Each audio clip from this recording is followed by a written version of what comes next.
Hi, I'm Jennifer with Resilient Life Therapy, and today I want to talk with you about the one thing that you can control when you have a difficult person in your life.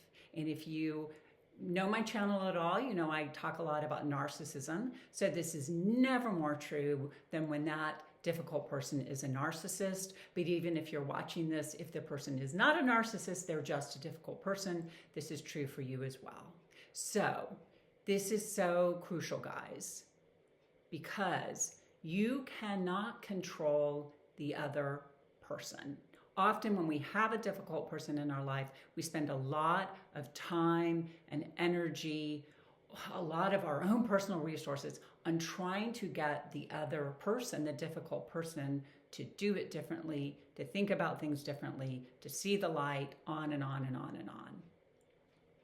If you've been dealing with a difficult person, you already know you cannot control them. You cannot control what they do, what they say, how they think, how they feel. You have no control over them.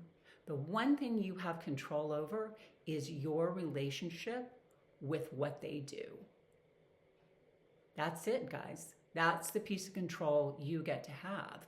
But listen, when you really get this, and it is about radical acceptance, it is about radical acceptance of who and what the other person is, who they are, and that you can't change that. Once you really come to terms with that, there is a lot of peace in that, because it means you can let go of being held hostage to trying to get the other person to do, be, feel, say, think, do something other than what they're going to. And you get to focus on what power you actually have, and that is, what is your relationship with that? Meaning, how are you going to move through that? What are you going to do or not going to do when the person has bad behavior? True boundaries are not trying to get the other person to do something. True boundaries are you telling the other person, when you do bad behavior, here's what I'm going to do. That's the piece you get to control. This is hard for people to get to, but once they do get it, and once they, what I call, cross the Rubicon on this, once they really understand that that's where their power lays, there is such a belief and peace in that. Because we actually can control what we do.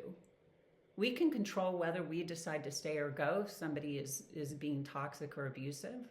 We can decide if we get to stay on the phone or hang up the phone.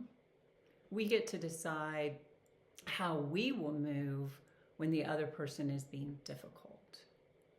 And so there's a lot of power in that. So the one thing that you get to control when you have a difficult person in your life is you.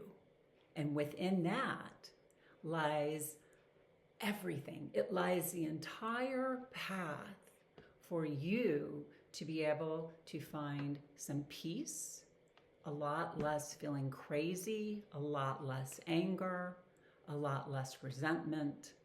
The more we can lean into accepting who the other person is and not trying to change that, buys us so much peace. All right, I hope that this is helpful. If it is, you know what to do. Give it a like, give it a share. Make sure to click that button in the corner there so you subscribe, so you get notified when my videos come out. Usually put them out every Monday. And if you do have a narcissist in your life, make sure you check out my guide, Surviving the Narcissist. The link for that is in the description of this video down below. Okay, take care, guys. Bye.